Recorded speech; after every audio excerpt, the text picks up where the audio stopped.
If there's a whiff in the air in this very beautiful neck of Cumbria's woods, it's a fragrant one. This is the Wax Lyrical factory, one of the UK's largest home fragrancing companies. We've come along to talk to owner-manager Mike Armstead, the man who spotted the potential and profit to be made in candle making when no one else did, and the one who knew at the outset that to pull this particular business back from ruin, rebranding was essential. Mike, tell us why you decided to put good money and a considerable chunk of your life into a company that was on the brink of going into administration. Well, initially I had refused the opportunity to buy what was then called Colony. It was a fortunate act of fate that my wife and I happened to be in the Lake District and came and had a look at Colony.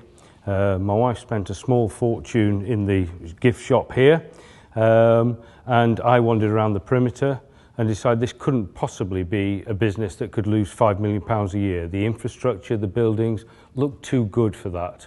So I was looking for something to do at the time and decided it was worth a punt. Did you draw up a development plan to turn this company around? There wasn't a lot of time for a development plan. The business was about to go into administration on the 2nd of January 2007. We were now into November, with Christmas approaching rapidly. Decisions just had to be taken, and I went ahead and bought the company with very limited due diligence. I wasn't really sure what I'd got until I arrived on the 2nd of January 2007. And that's when you met the staff force here, the whole sort of factory workforce? Absolutely. The toughest moment of any acquisition is the day you stand up in front of 150 faces. They don't quite know why you're there. They may be a little bit concerned with your presence. It's quite a daunting process, those first 10 minutes in a new business. Jane, tell me a little bit more about how you match the design of your Fired Earth products with Fired Earth's own products, for example. We start off with an initial concept and buying in some of the paint tins. Yes. And looking at the colours that they use in their ranges currently. They've got some lovely names, haven't they? Chai and lime, red tea, emperor red tea, green tea, and bergamot. These are the ones that you chose, aren't they? Yeah, these were based on tea fragrances because tea was very on trend at the time, so we wanted to use those. Our first joint venture was with the Royal Horticultural Society. It was a new venture for Colony, and it was a new venture for me. I had never been involved in licensing brands before. Having had great success with that license, we then went on to search out others. Our next venture was very different indeed, and that was with Jelly Belly. The brand is one of the coolest in the world. It's in the top 10 cool brands. We were very keen to get hold of this brand.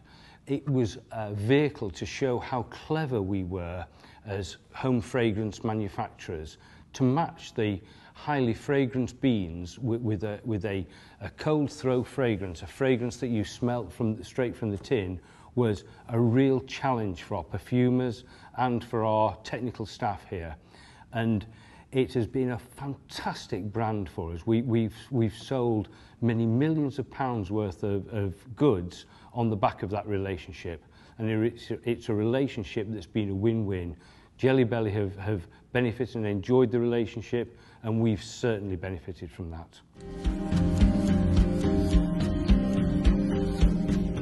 There's another smell in the air visiting this factory, and one that bears all the notes of a tale of a profitable business that employs a staff of 150 and produces over 10 million products each year to bring in a turnover exceeding £11.4 million. In short, it's the sweet scent of success. You have customers in Russia, Japan, throughout the Middle East and Europe. How have you reached these new markets, and how do you match market with brand? The markets that we've broken into, I mean, if you take Russia, for example, that is a new market for us. But for 2012, I can tell you our budgets and forecasts for that market, for those markets, are very, very significant.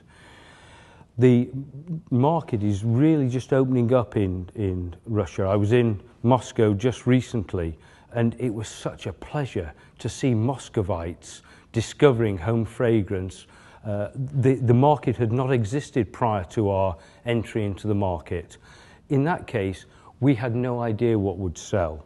As it happens, the market ranges, our RHS Chelsea range and some timeless ranges are selling extremely well there.